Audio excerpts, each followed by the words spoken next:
Well, good morning, everyone, and welcome again to another live on a good Friday. Hope you're having a great day. And I'll just wait for a few people to come on and say hello. Nice to have you. There's Jeanette from our staff and Mike. Good to have you on, Rosa. Good morning to you guys. Okay, Nativity, I think you even have a question here, Nativity. Am I crazy or no? I think I did see your name. Yep. Wendy, good morning. Carrie, Jerry, go Habs, go. Donna, Lucilla, good to have you on this morning. Okay, so it's question and answer Friday. Lori and another Lori from Niagara Falls, Jerry, Nellie, and Carol from West Virginia. Mountain Mama, take me home, country road. Good morning to you guys. Nick from our staff, and Keith.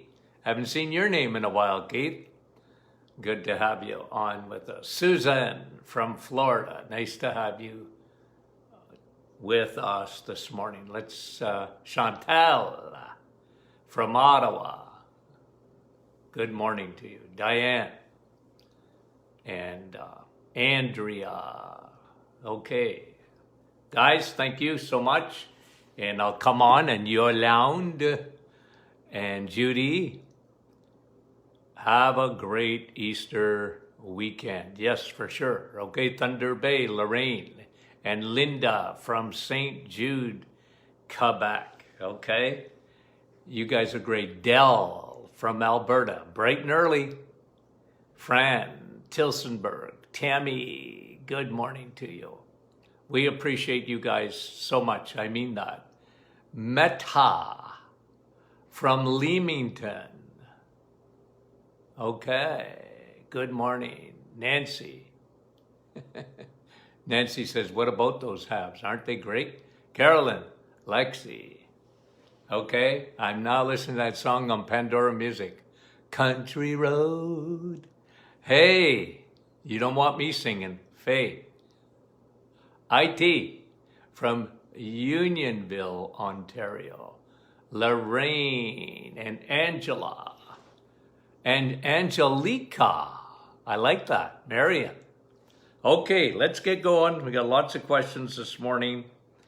And Mona says, okay, and it's a good question. A lot of people sort of struggle with this.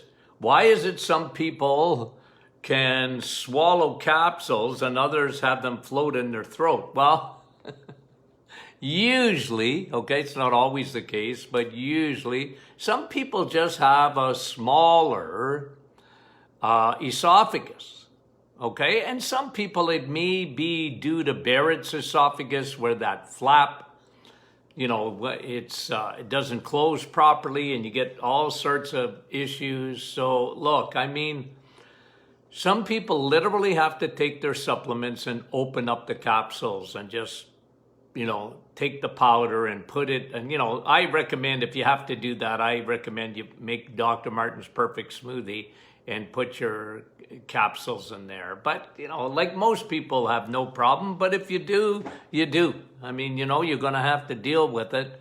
And why? I mean, you know, maybe you don't make enough saliva. There could be other reasons. And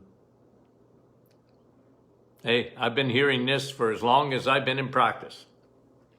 Lucy's asking about alcuculus. I can never say these words. Cholecystitis. That's the word I know more than the other one. But all that is, that little culus is little stones in the gallbladder. So whenever you hear a cholecystitis, that's inflammation of the gallbladder. Why would that happen? Use it or lose it. Use it or lose it. I just remind you that 90% of all gallbladder problems happen to women. And women 50 years ago, this is a fact, believed that salad was better for them than steak. Okay? And fat made you fat, and fat gave you cholesterol, and all the lies. And ladies, look, I'm just the way it is, so don't be offended.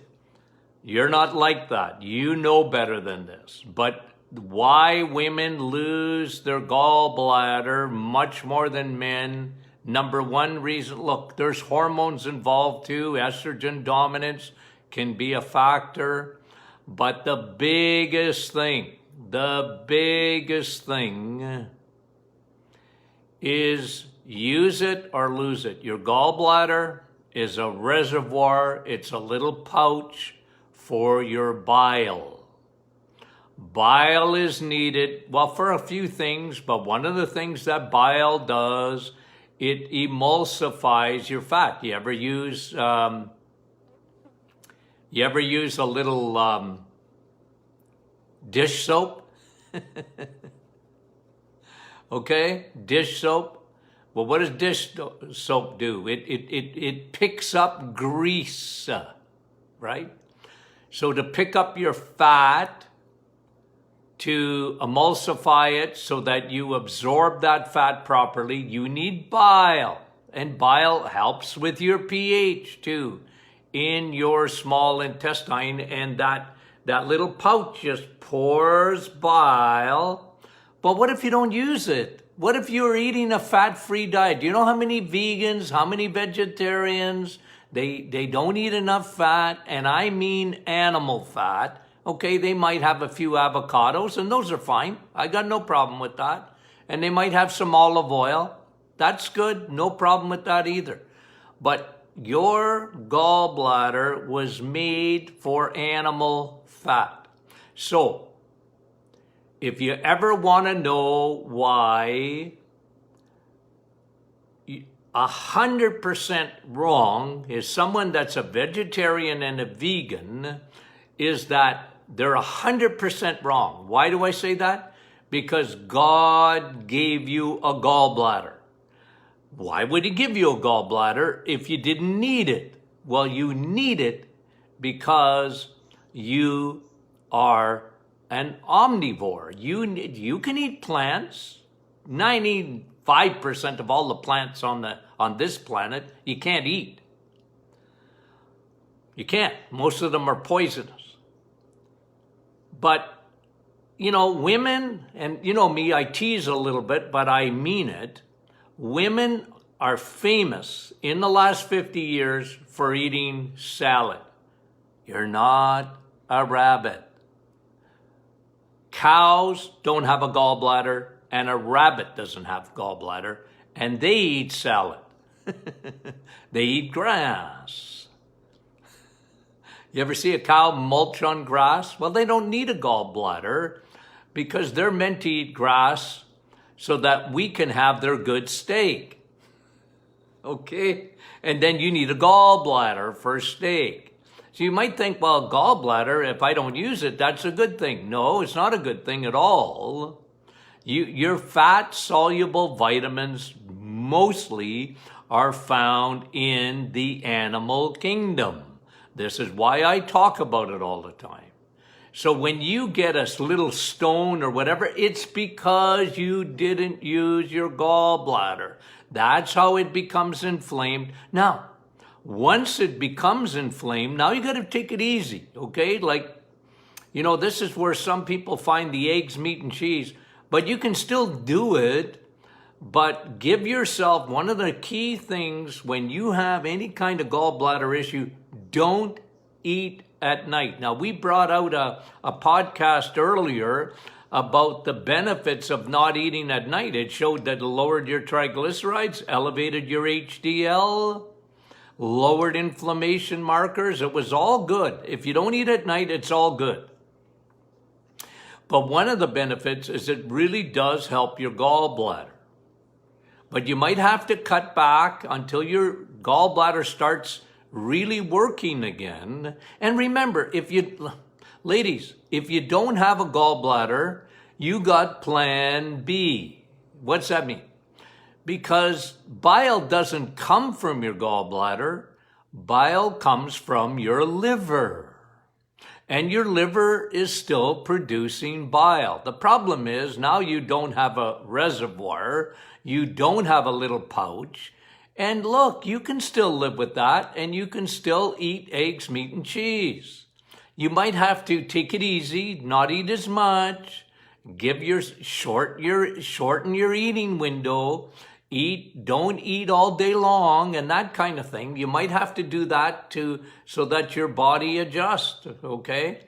But very, very good questions. Okay, Rhonda's asking about folic acid, okay? How does it affect our natural killer cells? Well, look, I never think of, let me give you a little breakdown. Folic acid is a B vitamin. It's classified as B9. Now, if you've been around long enough, you know me on B vitamins, okay? I want you to eat your B vitamins. You'll notice on the Martin Clinic, here's what we are, okay? Like we're big on certain vitamins that you need to take and other ones that I want you to eat, okay? I want you to eat.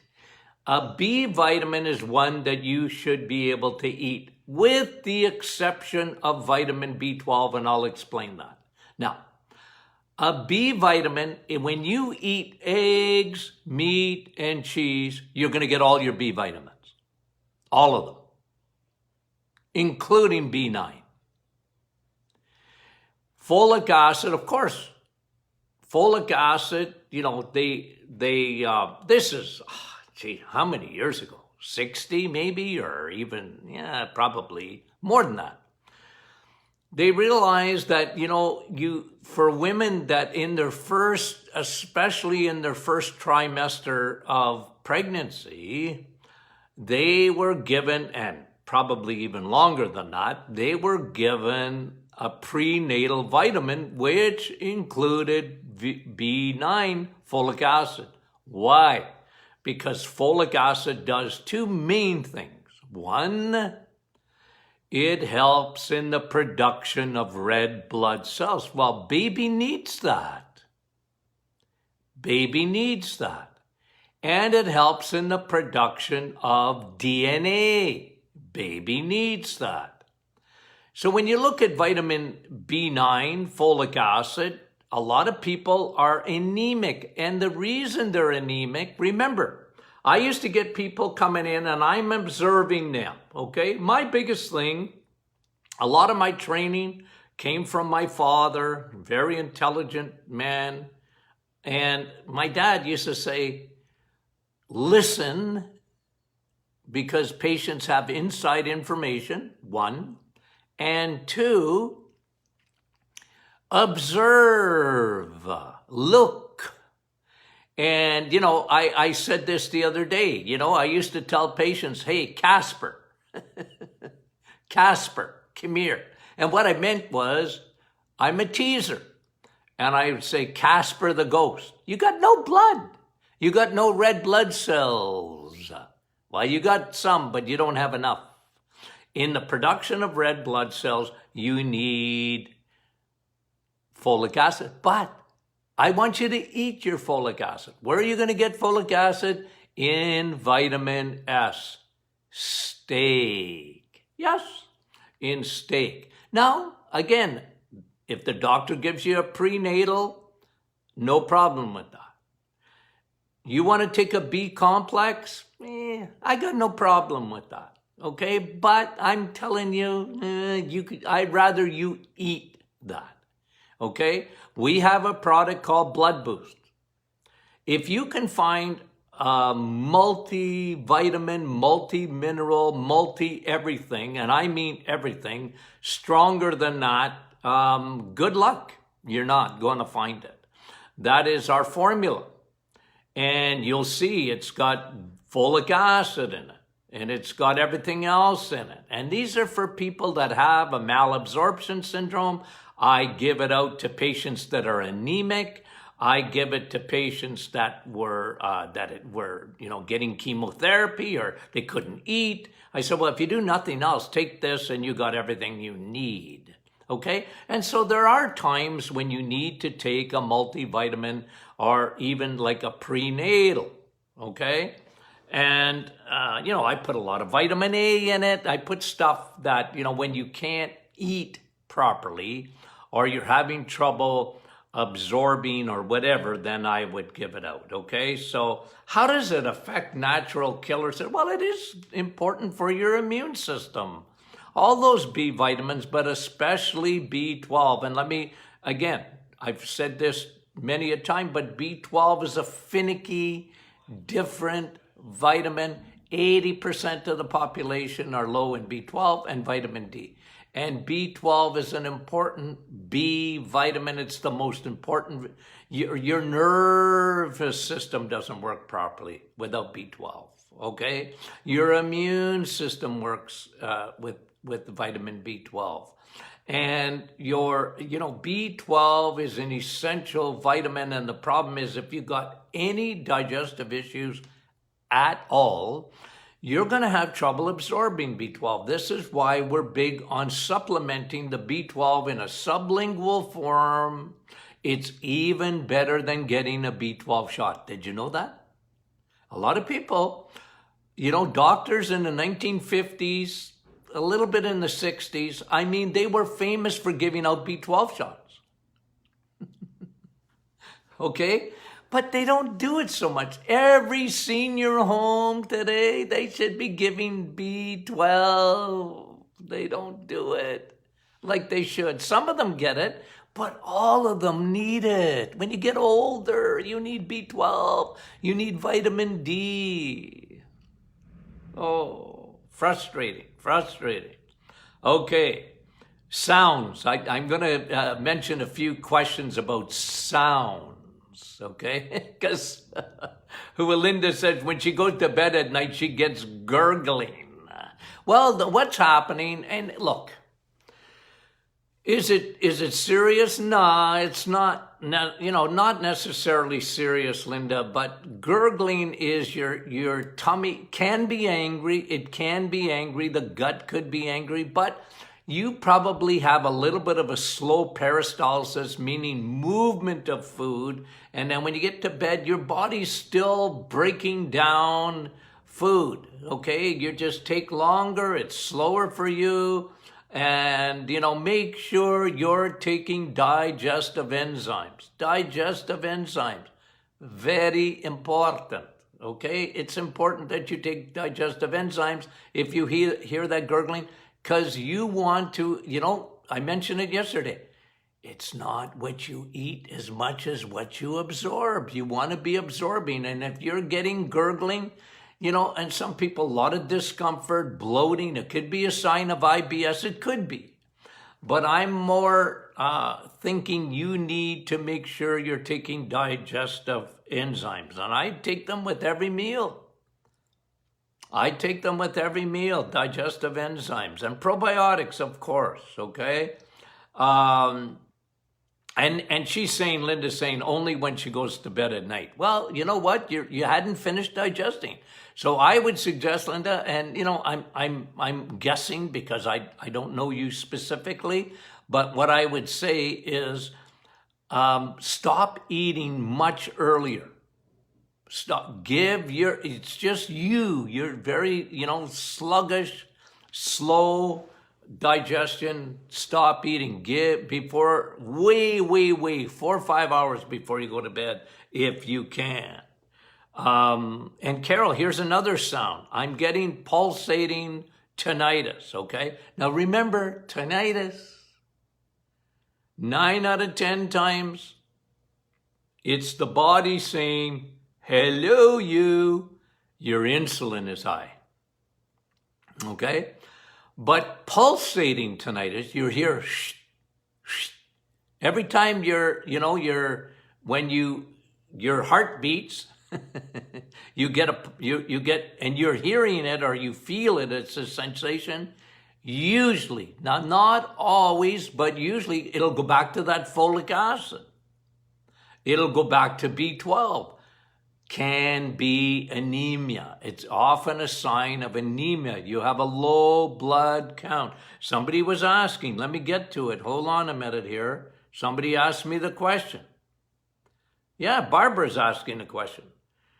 Could he explain what to do for low red blood cell count of 70? What could the cause be? Well, you're obviously not making enough, Barbara, red blood cells. That could be several things. You're not eating enough vitamin S. Eat more steak. You might have to take B12. Like I said, I'm not necessarily big on taking a B complex. Nah, I'd rather you eat it, okay? I'd rather you eat it. More, what produces red blood cells, okay? Heme iron. Heme iron. Where do you get heme, H-E-M-E, iron, okay? Not from spinach. You get it from steak. Okay, not from spinach.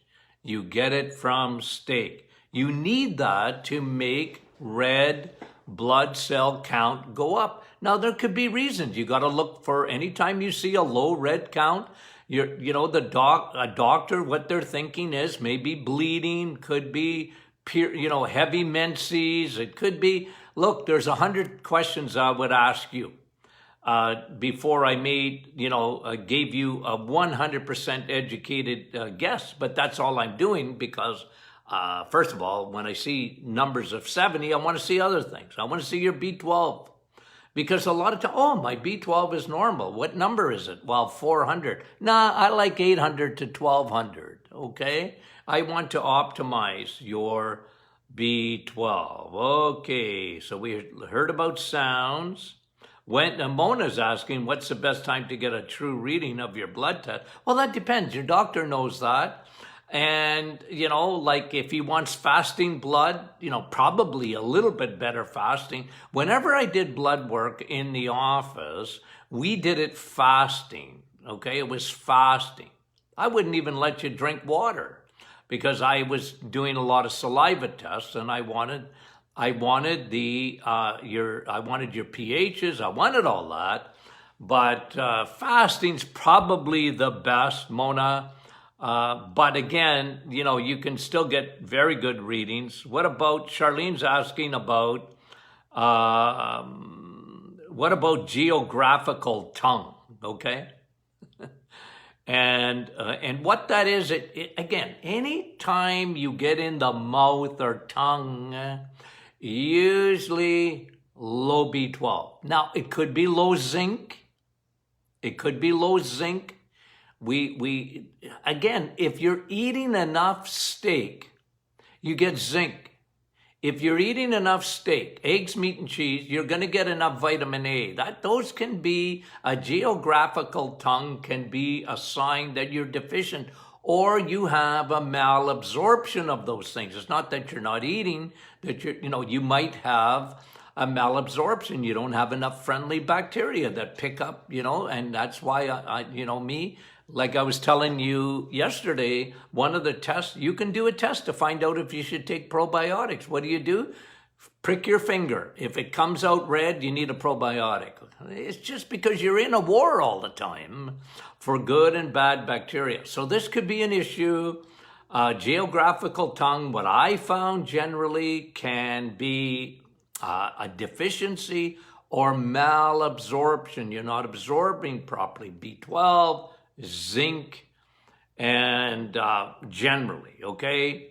Vitamin A, you might not be absorbing that properly, okay?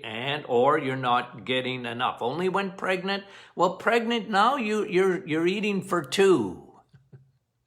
And sometimes, the baby's taking yours and you're not getting enough, okay? But again, when you usually have a healthy diet with probiotics, you are going to absorb everything you need. You might need digestive enzymes. For some people, they need digestive enzymes. I take digestive enzymes every day. I'm getting old, if you haven't noticed. Okay?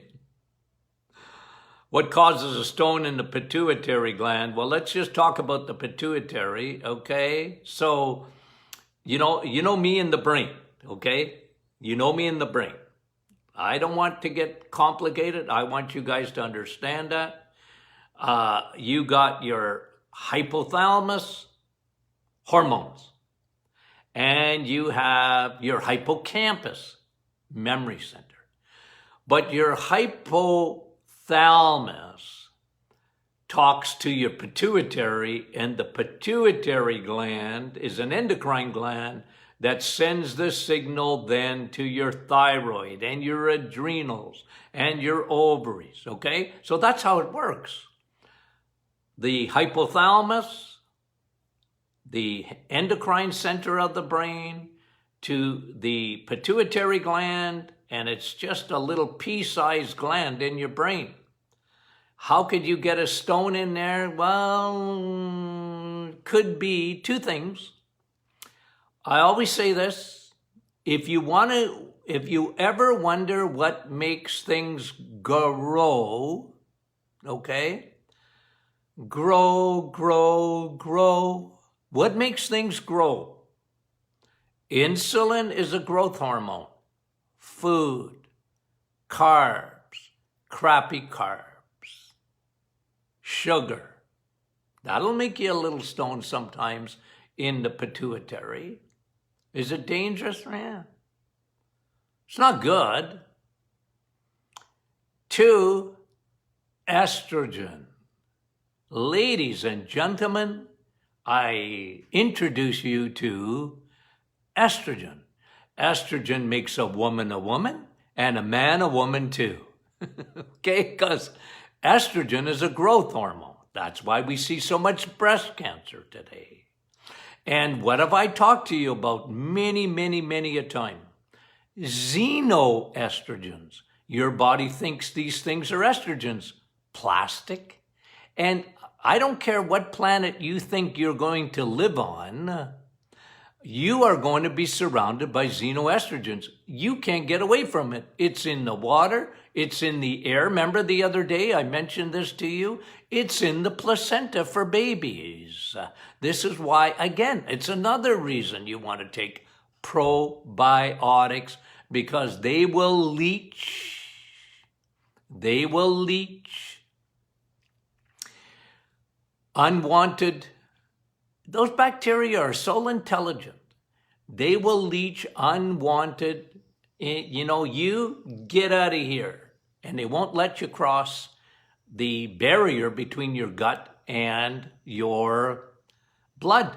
And they won't let heavy metals or plastics or all these chemicals that look like estrogen get into your brain, so that you could have a stone on the pituitary gland. Now, it may be benign, it may not be cancerous. That's good. So all I'm saying is you always look at growth hormones. One of them is insulin. That's food, guys. That's food. And the other one is estrogen. Okay? You may be estrogen dominant, and we live in an estrogen-infested world. This is why a lot of women, I even answered some questions this week about estrogen, because the doctor was suggesting that, if you're in menopause and postmenopausal women, that, maybe I'll give you some estrogen, even for the lining of your private parts down there, ladies. Oh, I don't like that. I don't like it.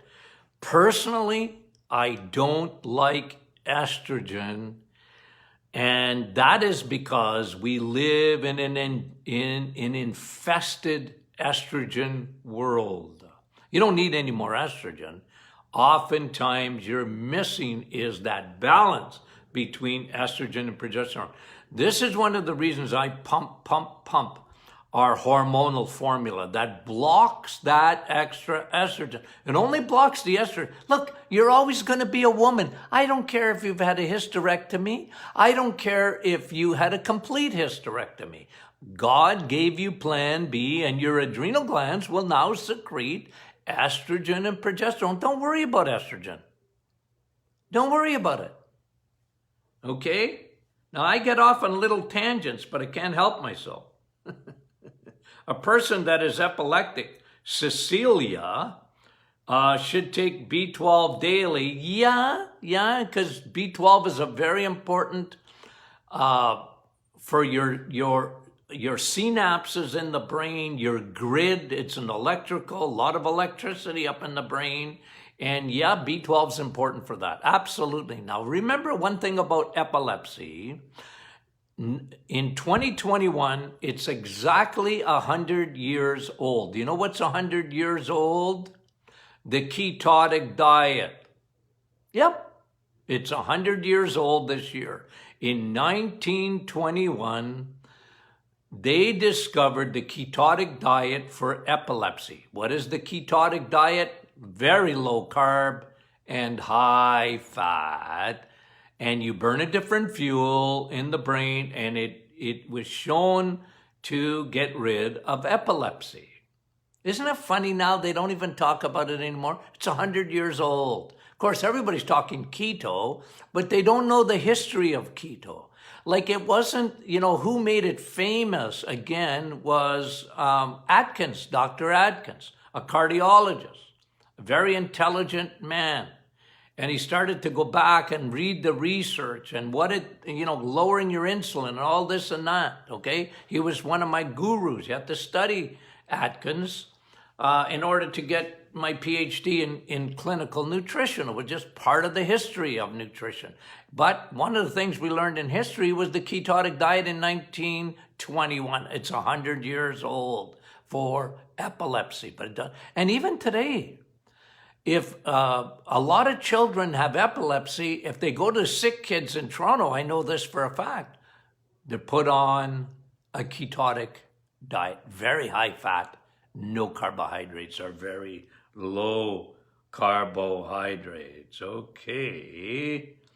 And yeah, B12 for sure. Barbara, we answered your question. Nativity, how is it that our white blood cells eat our bacteria and somehow but two kinds, not one, but two kinds of bacteria were found in my urine, giving me a UTI or bladder, kidney infection ever since December, and I'm on my third set of antibiotics. Well, Nativity, I'm going to answer your question by telling you that the bacteria that you're finding in your urine is not your number one problem.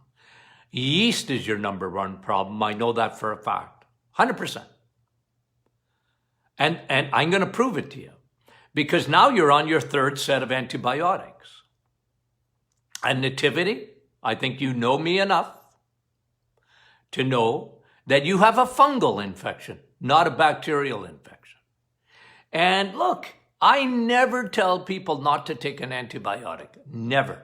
But remember something. An antibiotic will kill a bacteria, and you're wondering why it is that if your white blood cells, and I think you're referring to when I put it up on our Facebook page, I showed you actually a live white blood cell chasing a bacteria. And you got that in your mind, Nativity, I think, and you are saying, jeepers creepers, how come it's not getting rid of? Because you have an underlying yeast infection in the bladder. It's fungus. It's Candida albicans. And boy, that's not easy to get rid of. But you need to, look, I'm telling you, I would say, Nativity, if you're on your third set, and unless you got a major burning and major discomfort, I don't want that infection going up to the kidneys either. I don't. I'm on your side. Believe me when I tell you that. But ladies, listen. The problem with bladder and the problem with women, men don't get bladder infections. We're a bunch of big babies. I think God protects us from that. We wouldn't know what to do with an infection. I mean, not that a man can't get it, but it's very rare. But ladies, it's the underlying yeast. And the antibiotic, look, if you got burning and it's very discomfort, take an antibiotic, but take a multitude of probiotic. And Nativity, you need to be on the Candida, and it might take you several months because you might be developing what we call interstitial cystitis, where that fungus gets right in there. And don't feed it. Fungus eats sugar, no fruits. No sugar at all till you get rid of all of it, okay? Get rid of it. And I'm telling you, Nativity, you might, anyway. I'm on your side. I don't want you to suffer. But if you go back, it's, can I make a little comment? We're locked down in Ontario again.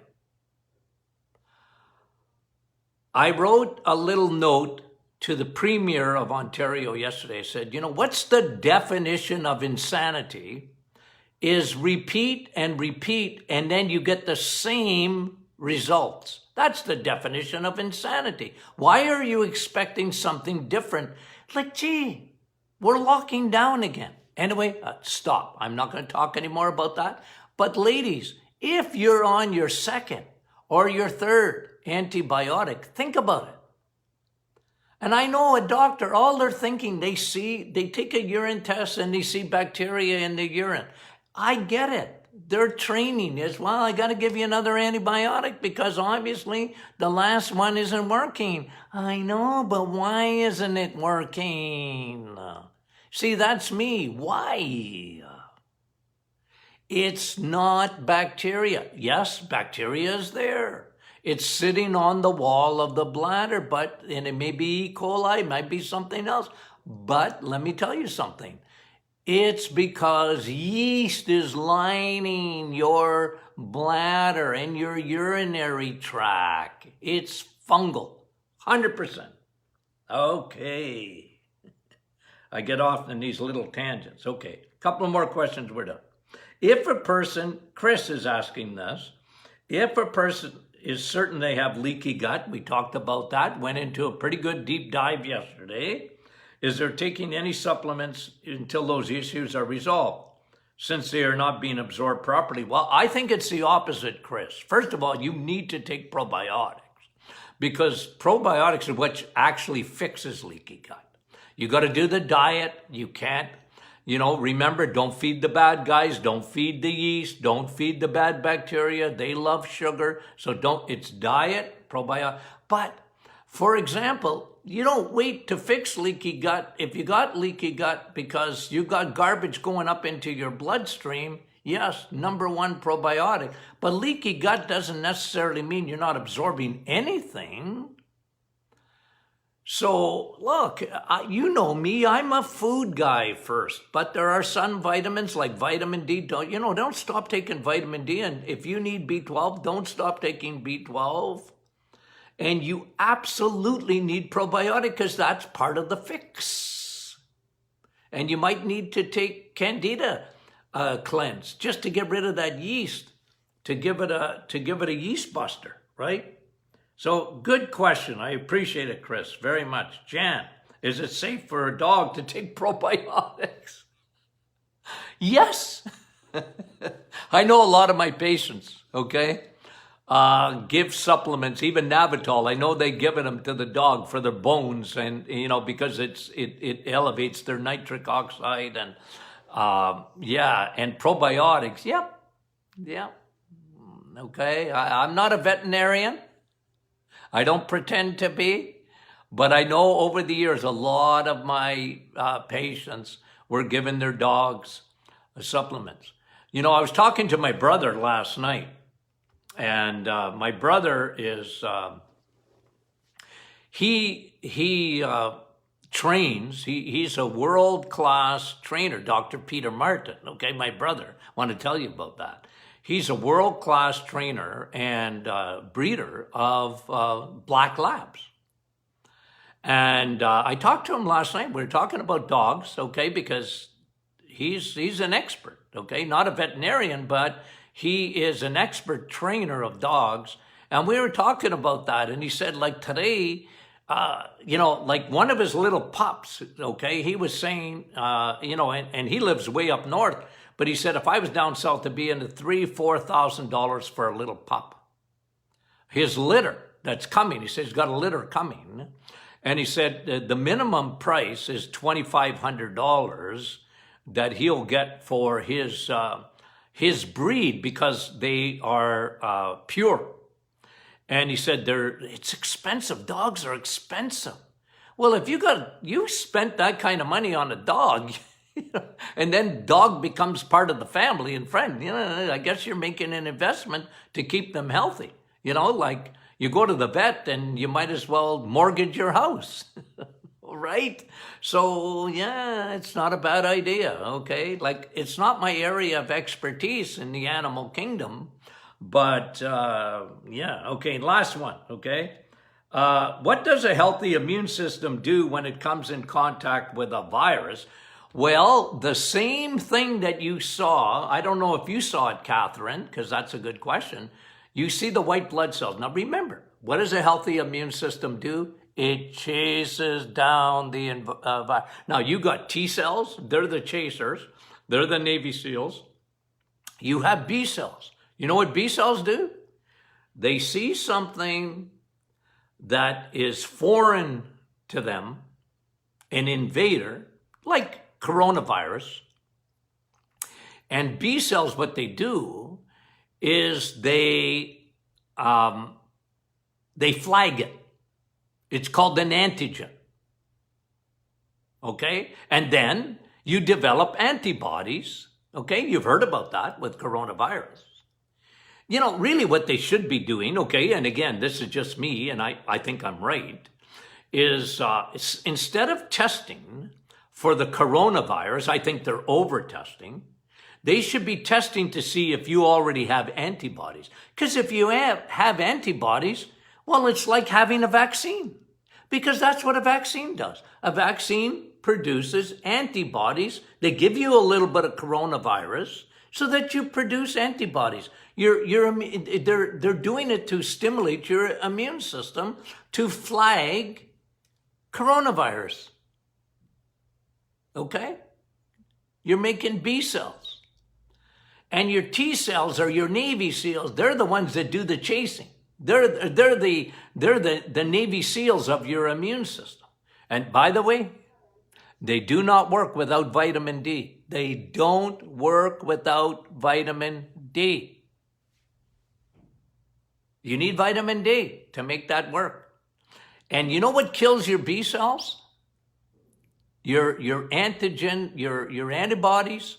You know what kills that? When you're stressed with cortisol. Okay, so we got to all the questions, I think, today.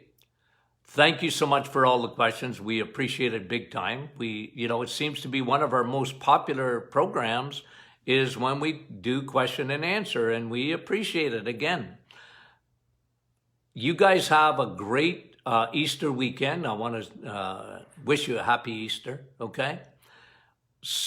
The Martin Clinic Facebook group, if you're not a member, you can become a member. You can get your friends to join. You can get your family to join. We appreciate it. We got a big community of people that are very intelligent, okay? Very intelligent people.